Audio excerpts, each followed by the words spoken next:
Hello everyone. So today I want to talk about our minds. So as we know, the brain is the most important organ in the body because it controls all of the bodily functions as well as other organs. The brain is a very powerful thing. It has a lot of authority.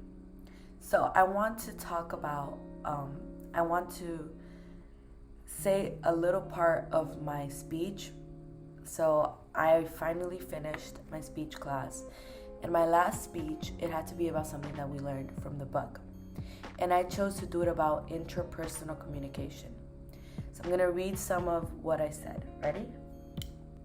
I am constantly overthinking everything and talking to myself.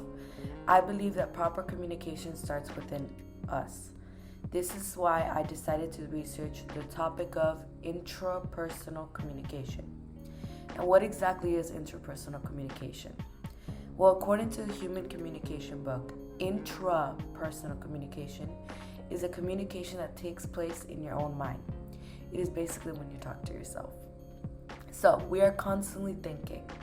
The reality is that we think more than we talk, because normally before we talk, we think about what we're about to say. And even as we're talking with someone, we think about what we're saying. Interpersonal communication can also be very helpful, resourceful, as it includes solving problems internally, resolving internal conflicts, and it can be a very hopeful thing, as we do a lot of planning for our future. We dream a lot in the hopefulness, and we do a lot of evaluating and of ourselves and others.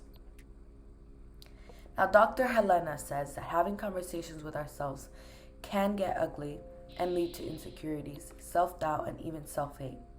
However, it can also be a beautiful thing, as it can lead to high self-esteem, self-confidence, and even self-love. Positive affirmations towards ourselves help us perform better. The way we think plays a big factor in how we react towards others, our moods, and attitudes towards others.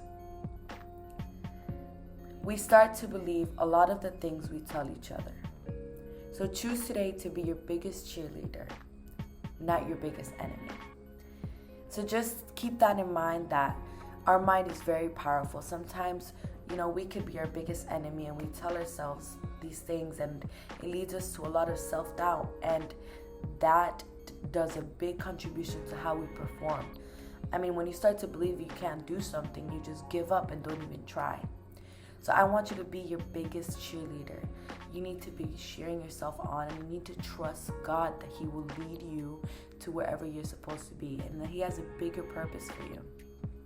I want to share with you guys, Romans 12:2 says, "Do not be conformed to this world, but be transformed by the renewal of your mind, that by testing you may discern what is the will of God, what is good and acceptable and perfect."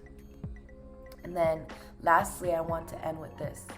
Colossians 3:2, "Set your minds on things that are above, not on things that are on this earth." Thank you. I hope that this brings life and transformation into your life today. Have a wonderful day, and don't forget, live by faith, not by sight.